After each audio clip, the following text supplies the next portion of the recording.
I've actually been doing my brand for a good over 10 years now. And I first started, back in England because that's where I went to school. I went to St. Martin's and did my BA there alongside claim to fame with Stella McCartney, we were the same year. And then I went on to do my master's as well, also at St. Martin's. And then so I graduated in 1997. So I've been around for quite some years now.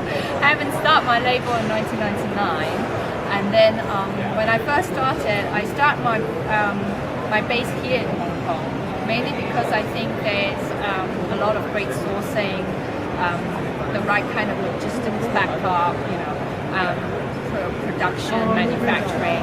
So I decided to stay back in Hong Kong, but then I realized for the market it's still not right for consumers, because at that time Hong Kong consumers or Chinese consumers are still very much looking to the West.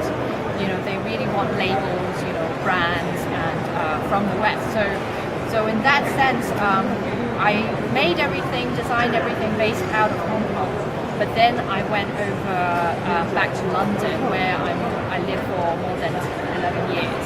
So there was a lot of contacts established back in London. So my first season, what I did was I first started with a suitcase of samples, and then went to New York, and then I got on the Yellow Pages, and then cold called a few buyers from like Neiman Marcus, Barney's, Saks Fifth, and luckily they all saw me and they gave me a lot of interesting comments and ideas. And in the following season, the first season, I decided to showcase at London Fashion Week at the Metropolitan Hotel alongside other few smaller designers. We shared the hotel room. And then very luckily, the final day Barney's came and they bought my very first collection. So that was really kickstarted my career, you could say. And then after that, I continued to show at London Fashion Week at the Met Hotel, and really show it as a platform for my things. And then, ironically, people then saw me more as a British brand, even though everything was made in Hong Kong and made in China. But at that sense, that was a very interesting political angle, that even Japanese buyers who were buying me, 90% of my customers were from Japan then, but they still insisted that I'm a British brand, So, I think they wanting to think still the sense of westernization, and anything Western must be kind of better. But now, looking back at it, and now looking 10 years on, it's kind of reverse situation. A lot of things are looking into the Asia side of things, being made here, being presented here, and that's the reason why I'm here as well. Even though when I started my brand, and then I went on and did really well in Japan, and then in 2005 I signed on to a very big company in Japan called Simon Shokai, who also own Burberry's in Japan, and they signed me on and licensed my brand, in which then I dropped everything, and then I went to Japan and then it opened 11 stores all under my name, Johanna Ho, around Japan, which was quite amazing. So that's why I dropped everything, all my wholesale business and everything, and then just really concentrated in the Japan market.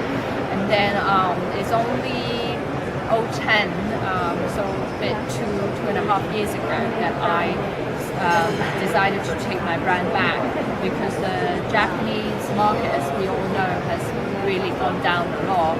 And then my company, they also in Japan, they wanted to change the strategy of my brand to something a lot younger and a lot cheaper as well, and that's not quite what I had hoped for. So we decided to end the contract early, because they ended the contract early. They had to compensate me, so I took the money and ran. That's why I'm here back, and decided to take on it again. And then Japan is not happening at the Japan is finished, because I actually ended in a good timing, you can say, sadly, because soon after I left Japan, the tsunami hit, and so it's a blessing in disguise. Although it's still very sad, Of course, Japan is still in the radar for my business. I would love to go back, but I'm now kind of rediscovering my brand now. Looking into different opportunities in Asia as much as also back in Japan or in Europe, So this is why I'm here today. You mentioned really starting in the UK first. When did you start to see consumer taste change here? Do you think it was more of a gradual process or just all of a sudden, I should try Hong Kong again? I think it's definitely not an all of a sudden thing, I've been here, ever since 1997, and I've definitely seen a whole decade of things change around here in Hong Kong and in China. And I think with a huge boost of Asian designers coming up, Philip Lim, Alexander Wang, Balenciaga, Derek Lam, Todd, all these Asian designers suddenly kind of flourishing. It really helps to bring a lot of Asian focus back here to Hong Kong and China or simply in Asia. So I think it's definitely not kind of one-stop hit kind of thing, but for me it's definitely, I've been here around, I've seen how the market has changed over the years, and that's why I also insisted on staying here as a base as well. And now, of course, in terms of retailing and wholesaling, there is definitely also a huge opportunity here out in Hong Kong and in Asia. So again, this is why I'm here today. Can you talk about your collaboration with Eason? How did that come about? And we've actually been good friends for quite some time. Little do a lot of people know, maybe it's because we have this British link together, because he went to school in England. I went to school in England as well, and so we didn't really know each other back in England, but it was actually through our mutual, my best friend Karen Mock, who I helped doing her concerts, right from the beginning. And then she's good friends with Eason, and then they introduced each other mutually to us. And then, of course, his wife, Eason's wife, Hillary, is a big fashionista here and then in Asia. So she opened her shop, and then we became very good friends as well, because, of course, she's stocking my brand in her shops as well. So there's a lot of, we're collaborating for her brands, and so there's a lot of kind of work going on between me and Hillary anyway. And then, of course, then 2 years ago when Eason was starting to think about his dual concert, at that time I was just kidding, like, hey, have you thought about your concert clothes yet? And he said no. And then he said, oh, do you want to do it? And then it's like, oh, sure, okay. It's like, so that was like that, and then but that was really the first time that I did menswear. So that was quite interesting, and for someone like him as well, it's like literally. So it's very interesting to do. But then I guess it was quite a success. The client himself was very happy. So consequently, naturally we worked together again this time. So this past concert we did again, and then also. Naturally, this is why my menswear, came about as well. My winter collection is a lot to do, inspired by working with Eason as well, because after working with him, his other friends like Wyman and different people, they all say, why don't you do menswear line? And they all kind of look at my knitwear for women and say, I can get into that. And all that. So I thought, okay, I'll do menswear.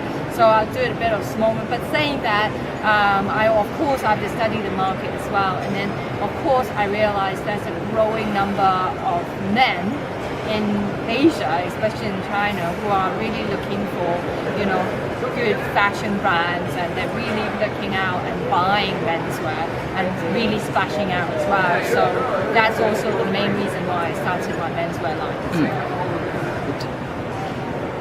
What's your biggest market right now? You know, I just really briefly started again. Like I said, I just took back my brand only like 2 years ago. So I'm just really happy just starting back here in Asia now. So my biggest market is still Hong Kong and China. I have just started, well, I started in 2010 my e-shop as well. Because when I took back my business, I realized the importance of e-commerce.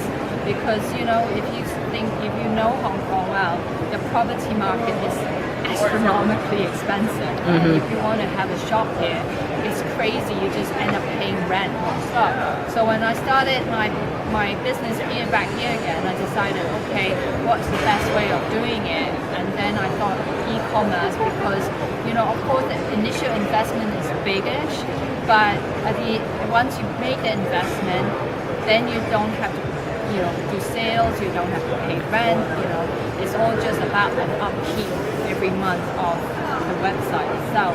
So I managed to do quite a good following of my e-commerce and my website. Now I have my own blog, you know, so I keep like kind of nurturing it. And I do think the future is more and more into e-commerce as well. So I just came back from London and, you know, I looked into the shops and, you know, it's quite quiet, I hate to say, you know, and I realized, I talked to a lot of my fashion friends back in London, they all say to me, you know, now people don't get out of the house, you know, they just, everything, order online, they go on Net-a-Porter, they get, you know, all kinds of all these e-commerce shops, and they guarantee 1-day delivery, you know, and then they can returns and all that, so it is important nowadays to do e-commerce.